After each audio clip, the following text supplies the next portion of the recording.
이 시간에는 세례와 성찬에 대하여 살펴보겠습니다. 로마서 6장 3절과 4절 읽도록 하겠습니다. 무릇 그리스도 예수와 합하여 세례를 받는 우리는 그의 죽으심과 합하여 세례를 받는 줄을 알지 못하느냐. 그러므로 우리가 그의 죽으심과 합하여 세례를 받음으로 그와 함께 장사되었나니 이는 아버지의 영광으로 말미암아 그리스도를 죽은 자 가운데서 다시 살리심과 같이 우리로 또한 새 생명 가운데서 행하게 하려 함이니라. 아멘. 자, 오늘은 먼저 세례의 7가지 정의를 먼저 말씀드리겠습니다. 첫째, 세례는 예수 그리스도를 구세주로 고백하는 사람들이 몸을 물에 담그거나 이걸 침례라고 합니다. 또는 머리에 물을 뿌리는 예식을 말합니다. 세례는 하나님 나라 백성이 되는 첫 번째 절차입니다. 두 번째, 세례는 그리스도와 함께 죄에 대하여는 죽고, 물속에 잠겨졌다, 물을 뿌렸다는 것은 죄에 대하여 예전에 나의 모습, 나의 삶은 죽은 것이다라고 선언하는 겁니다. 죄에 대하여는 죽고 예수 그리스도로 말미암아 새 생명으로 다시 태어나는 것을 상징합니다. 세 번째, 세례는 그리스도와 연합됨을 상징합니다. 예수 그리스도와 한 몸이 되는 것입니다. 예수님의 죽음이 나의 죽음이 되고 예수님의 부활이 나의 부활이 되는 신앙 고백이 바로 세례인 것입니다. 네 번째, 세례는 회개하고 예수 그리스도를 구세주로 영접하는 신앙적 고백 행위입니다. 회개하는 것은요, 돌이키는 것입니다. 죄에서부터 돌이켜서 하나님께로 돌아오는 것을 회개라고 합니다. 여러분, 세상에서 가장 큰 죄가 무엇일까요? 도둑질하는 것일까요? 거짓말하는 것일까요? 사기치는 것일까요? 살인하는 것일까요? 아닙니다. 세상에서 가장 큰 죄는 예수님을 믿지 않는 것이 가장 큰 죄인 것입니다.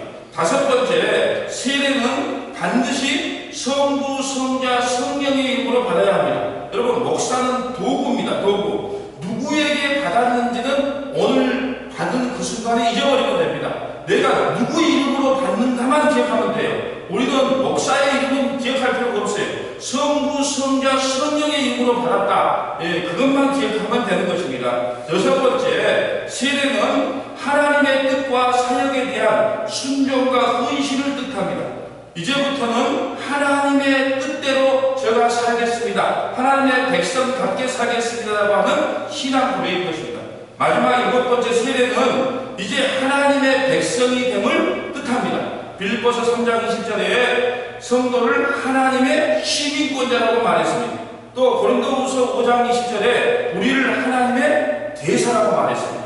여러분, 필리핀에 사는 자매가 한국 남편과 결혼하면 이제 한국 국적이 되어서 주민등록이 나오는 것처럼 세례는 예수님을 남편으로 맞이하여 예수님의 신부가 되는 의식을 세례라고 합니다. 이 시간은 또 성찬에 대해서 한번 알아보겠습니다. 요한복음 6장 47절 말씀 한번 보겠습니다. 요한복음 6장 47절, 진실로 진실로 너희에게 이르노니 믿는 자는 영생을 가졌나니 내가 곧 생명의 떡이니라. 53절 봅니다. 예수께서 이르시되 내가 진실로 진실로 너희에게 이르노니 인자의 살을 먹지 아니하고 인자의 피를 마시지 아니하면 너희 속에 생명이 없느니라. 내 살을 먹고 내 피를 마시는 자는 영생을 가졌고 마지막 날에 내가 그를 다시 살리리니 내 살은 참된 양식이요 내 피는 참된 음료더라. 내 살을 먹고 내 피를 마시는 자는 내 안에 거하고 나도 그 안에 거하나니. 아멘.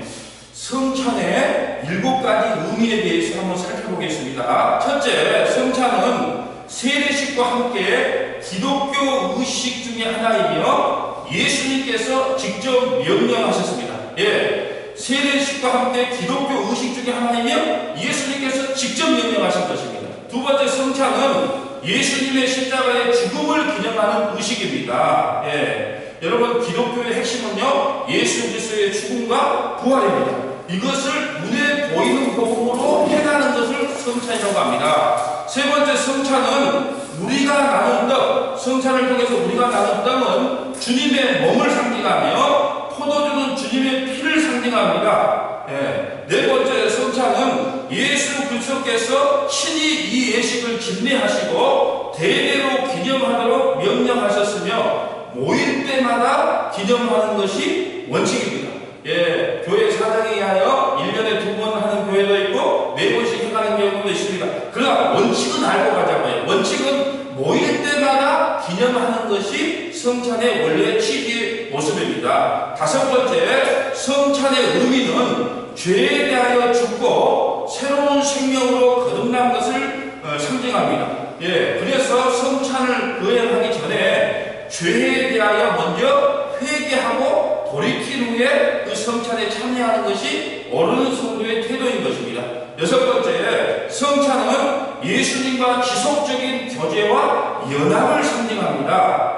성찬은 예수님과 지속적인 교제와 연합을 상징합니다. 그러나 여러분 보세요. 우리가 완전한 성찬, 완전한 그 예식에 참여하기 위해서는 요한계시록 19장에 천국 혼인잔치에 가면 그것이 완성으로 우리에게 임하고 나타나는 것입니다. 마지막 일곱 번째, 성찬의 의미는 주의 십자가의 대속과 부활을 주님 재림 때까지 전하는 사명을 갖는 것입니다. 우리 성찬에 참여하는 모든 성도는 주님 오실 때까지 십자가의 대속과 부활을 주님 오실 때까지 세상에 전하고 전파하는 사명을 가졌다는 것입니다. 여러분, 성찬과 세례는 기독교 의식 중에 중요한 부분입니다. 세례의 의미와 성찬의 의미를 정확히 알고 행하는 저와 여러분 되시기를 주님의 이름으로 축복합니다.